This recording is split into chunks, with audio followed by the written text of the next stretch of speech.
Hello students, उड़ान विद्यालय विषय हिंदी पाठ 2 हम भी बने महान એટલે કે અમે પણ મહાન બનીશું। આ એક પ્રેરક પ્રસંગ છે। પ્રેરક પ્રસંગ એટલે કે આ પાઠની અંદર આપણને જુદા જુદા પ્રસંગો વિશે વાત કરી હોય અને દરેક પ્રસંગ આપણને કંઈક પ્રેરણા આપતો હોય એટલે કે દરેક પ્રસંગમાંથી આપણને કંઈક ને કંઈક સરસ મજાનું શીખવા મળતું હોય। અહીંયા આ પાઠની અંદર આપણને એવા 4 પ્રસંગો આપેલા છે જેની અંદર આપણે સ્વામી વિવેકાનંદમાંથી આપણને કર્તવ્યનિષ્ઠા શીખવા મળે છે। ગોપાલ કૃષ્ણ ગોખલેની વાર્તામાંથી પ્રસંગમાંથી આપણને બધા માટે નિયમ એક સરખો હોવો જોઈએ એ શીખવા મળે છે। સચિન તેંડુલકરના પ્રસંગમાંથી આપણને સફળતા કેવી રીતે પ્રાપ્ત કરવી એ શીખવા મળે છે અને હઝરત અલી ખાન પાસેથી આપણે કેવી રીતે પ્રામાણિક રહેવું જોઈએ એ શીખવા મળે છે। આ પાઠમાં કેટલાક આપણને શબ્દાર્થ આપેલા છે જેમ કે નુકસાન એટલે કે હાનિ, ખ્યાલ એટલે કે વિચાર, स्वयंसेवक એટલે કે अपने आप सेवा करने वाला, नियुक्त એટલે કે काम पर लगाया हुआ, कर्तव्य भार એટલે કે उचित काम की जिम्मेदारी, प्रयास એટલે કે प्रयत्न, सदस्य એટલે કે सभासद, भेदभाव એટલે કે व्यवहार में अंतर, प्रसिद्ध એટલે કે विख्यात, अल्पाहार એટલે કે नास्ता, रहस्य એટલે કે गुप्तभेद, खजाना એટલે કે धन अथवा भंडार, जांच એટલે કે परीक्षण, हरामखोर એટલે કે हराम का माल खाने वाला, अमीर એટલે કે धनवान, पुरखा એટલે કે પૂર્વજો। તો આના આધારે આપણે પહેલો પ્રસંગ જોઈએ કે અહીંયા એક સરસ મજાની વાર્તા આપણને આપેલી છે कि मेले में सब लोग बच्चे खिलौने ले रहे थे पर नरेंद्र नामक एक लड़का उसने 2 रुपये का एक शिवलिंग खरीदा। अभी उसके पास चवन्नी बची हुई थी। चवन्नी એટલે કે 4 आने का सिक्का और वह लेकर जैसे ही वह आगे बढ़ा तो उसने एक लड़के को रोते हुए देखा। तो नरेंद्र ने पूछा कि तुम क्यों रो रहे हो? तो उस लड़के ने बोला कि मेरे पास चवन्नी थी पर वह चवन्नी मुझसे कहीं गिर गई। अब मेरी माँ मुझे बहुत पीटेंगी। तो नरेंद्र ने क्या किया पता है आपको? नरेंद्र ने झट से अपनी जेब से चवन्नी निकालकर उस बच्चे को दे दी और कहा कि लो यह देखकर तुम जाओ। बच्चा खुश होकर चला गया और जैसे ही थोड़े कदम नरेंद्र आगे बढ़ा तो उसने देखा कि एक मोटर तेजी से उसके ओर आ रही थी और एक छोटा बच्चा एक छोटा लड़का उससे बेखबर होके रास्ते पर जा रहा था। इसी वक्त नरेंद्र ने झपट कर उस बच्चे को बचा लिया और इस अफरा-तफरी में उसका शिवलिंग गिरकर उसके हाथ से गिर गया और शिवलिंग टूट गया और वहां सब भीड़ इकट्ठी हो गई और उसमें से एक ने कहा कि बेचारे बच्चे का शिवलिंग टूट गया। उसने यह शिवलिंग कितने चाव से खरीदा होगा। तभी नरेंद्र ने उसे उत्तर देते हुए बड़े निम्रता से उत्तर दिया कि उसने कहा कि वस्तु से भी व्यक्ति के जीवन का महत्व ज्यादा है, मानवता सबसे ऊपर है और यह बचपन में ऐसे ख्यालात वाले लड़के के बड़ा होकर उसका नाम क्या बना? दयानंद सरस्वती। हम उसे क्या कहते हैं? विवेकानंद के नाम से वह प्रसिद्ध हुआ। तो हमें भी हमारे जीवन में इसी तरह स्वामी विवेकानंद के जैसे ही हमें कर्तव्यनिष्ठ बनना चाहिए। उसके बाद हमें दूसरा है कि नियम, दूसरा प्रश्न दिया गया है नियम सबके लिए है। यह एक नरेंद्र की कहानी हमने सुनी और यह गोपाल कृष्ण गोखले की कहानी है कि सन इनके 1885 बात है कि भाई पूना के न्यू इंग्लिश हाई स्कूल का एक समारोह था और वहाँ प्रमुख द्वार पर एक स्वयं सेवक नियुक्त किया गया था। स्वयं सेवक એટલે કે अपनी आप सेवा करने वाला नियुक्त એટલે કે काम पर लगाया हुआ था। और उसे क्या काम कर दिया गया था कि उसका आने वाले अतिथियों के निमंत्रण पत्र देखकर, जैसे भी हम किसी भी समारोह में जाते हैं तो हमें निमंत्रण पत्र दिए जाते हैं, और वह निमंत्रण पत्र देखकर उन अतिथियों को सभा स्थल पर यथास्थान पर बिठा दे। એટલે કે જે વ્યક્તિઓ આવ્યા હોય એમનું નિમંત્રણ પત્ર દેખવું અને એમને એમની જગ્યાએ બેસાડી દેવું। उस समारोह के मुख्य अतिथि थे न्यायाधीश महादेव गोविंद रानडे। कौन से मुख्य अतिथि थे? न्यायाधीश महादेव गोविंद रानडे। जैसे ही विद्यालय के द्वार पर पहुंचे वैसे ही स्वयं सेवक ने उन्हें अंदर जाने से शालीनता पूर्वक रोक दिया। शालीनता पूर्वक मतलब विनम्रता पूर्वक रोक दिया और उनसे क्या मांगा? निमंत्रण पत्र मांगा। पर रानडे ने कहा, बेटा मेरे पास तो निमंत्रण पत्रक नहीं है। तब स्वयं सेवक ने बड़े निम्रता पूर्वक कहा कि तब तो आप अंदर प्रवेश नहीं कर सकेंगे। और द्वार पर रानडे जी को आके देख सभी स्वयं सेवक और सदस्य यानी सभासद आ गए और उनको सभा में ले जाने के लिए प्रयास करने लगे। तभी स्वयं सेवक ने आगे बढ़कर कहा, श्रीमान मेरे कार्य में यदि आप स्वागत समिति के सदस्य ही रोड़ा अटकवाएंगे तो फिर मैं कैसे अपने कार्य कर्तव्य कैसे निभा सकूंगा? એટલે કે જો તમે જ લોકો સ્વાગત સમિતિના લોકો તમે એમ કે વચ્ચે આની અંદર વિઘ્ન ઉત્પન્ન કરશો એટલે કે રોડા રટવાના એટલે કે બાધા ઉત્પન્ન કરનાર, તો હું મારું કર્તવ્ય કેવી રીતે નિભાવીશ? कोई भी अतिथि हो उसके पास निमंत्रण पत्र होना ही चाहिए। એટલે ગમે તે વ્યક્તિ હોય એમની પાસે નિમંત્રણ પત્રક તો હોવું જ જોઈએ।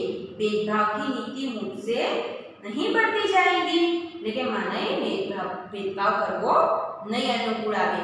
यह स्वयं सेवक आगे चलकर गोपाल कृष्ण गोखले के नाम से प्रसिद्ध हुआ और देश की बड़ी सेवा की। એટલે કે એણે દેશની મોટી સેવા કરી। તો આપણે પણ આવી રીતે એમ કે એમના જીવનમાંથી એવું શીખવું જોઈએ કે નિયમ બધા માટે એક હોવા જોઈએ। हमारे समाज में बेटा बेटी, गरीब अमीर, ऊंच नीच, जाति प्रांति और सरकारी और निजी दफ्तरों कार्यालयों में सभ्यों के प्रति भेदभाव की नीतियाँ दिखाई जाती है, पर ऐसा हमें होना देना चाहिए नहीं। એ પછી સરસ મજાની એક સફળતાકા રહસ્ય જીવનમાં આપણું લક્ષ્ય કેવી રીતે મેળવવું અને એના માટે સફળતા થવા માટે આપણે કેવી રીતે પ્રયત્ન કરવો એ અહીંયા આપણને શીખવાડવા માંગે છે કે અંડર 14 ક્રિકેટ ટીમ કે કપ્તાન। હવે જો અહીંયા ક્રિકેટ ટીમની વાત છે એટલે તમને બધાને જ ખબર હશે કે ભાઈ તમને ક્રિકેટરોના નામ પણ આવડતા હશે અને તમે મને એમ કહી શકો કે ભાઈ સૌથી વધુ સદી ફટકારનાર અને સૌથી વિખ્યાત આપણે જે કહીએ છીએ એ ક્રિકેટરનું નામ શું છે તો તરત બધાના મોઢે આવશે સચિન તેંડુલકર। તો અહીંયા સચિન તેંડુલકરના જીવનનો એક પ્રસંગ આપણને અહીંયા ભણાવેલો છે कि लड़का अपनी टीम के साथ क्रिकेट मैच खेलने के लिए अहमदाबाद में आया था। क्या आया था? अहमदाबाद में। उसकी टीम 5 स्टार होटल में ठहरी थी, लेकिन एमनी टीम मोटी सरस मजानी 5 स्टार होटल में रोकाई थी। सुबह उठते ही पूरी टीम कोच मैनेजर के साथ अल्पाहार के लिए तैयार थी। એટલે કે સવાર પડી એટલે કે કોચ એટલે કે આપણે જે શીખવનાર સર હોય એમની સાથે પૂરી ટીમ નાસ્તો કરવા માટે તૈયાર હતી। एकमात्र कप्तान नहीं दिखाई दे रहा था। एकमात्र एम के एमनो जो कैप्टन હતો એ दिखाई देतो नतो। उसे ढूंढने के लिए पूरी टीम लग गई, पर वह क्या कर रहा था कि वह एक गेंद को लेकर सामने दीवार पर फेंकता और जैसे ही गेंद वापस आती तो वह उसे दूसरे हाथ से बल्ले से उसको मारता।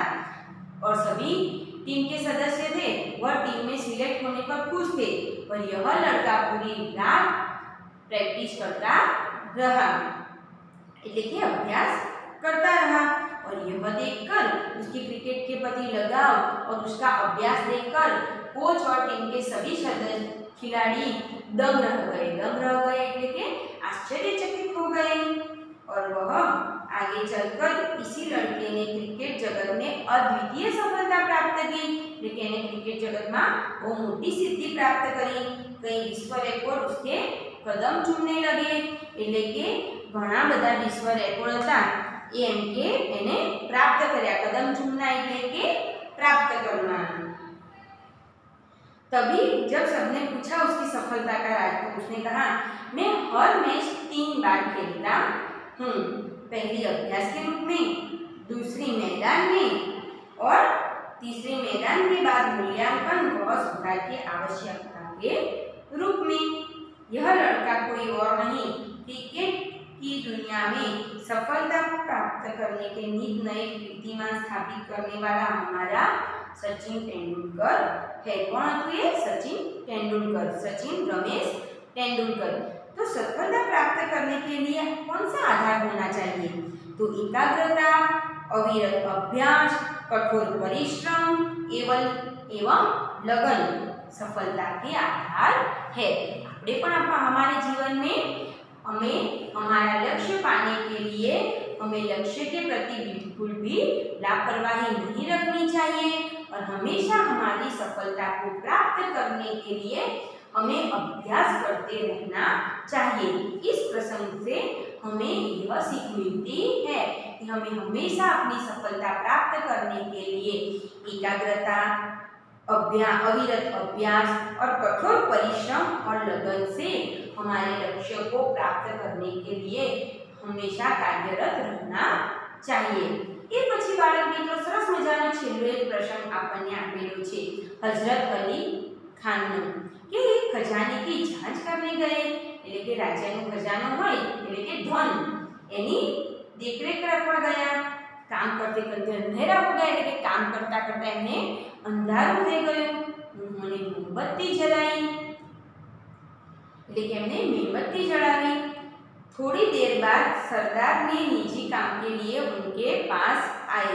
એટલે કે બે સરદાર એમને પોતાનું પર્સનલ निजी એટલે કે પોતાનું પર્સનલ કામ માટે આવ્યા। हजरत अली ने उन्हें बैठने के लिए कहा। हजरत अली ने બેસવાનું કહ્યું। हिसाब की जांच पड़ताल पूरी हुई। हजरत ने मोमबत्ती बुझा दी और मेज के खाने में से दूसरी मोमबत्ती निकाल कर जला दी।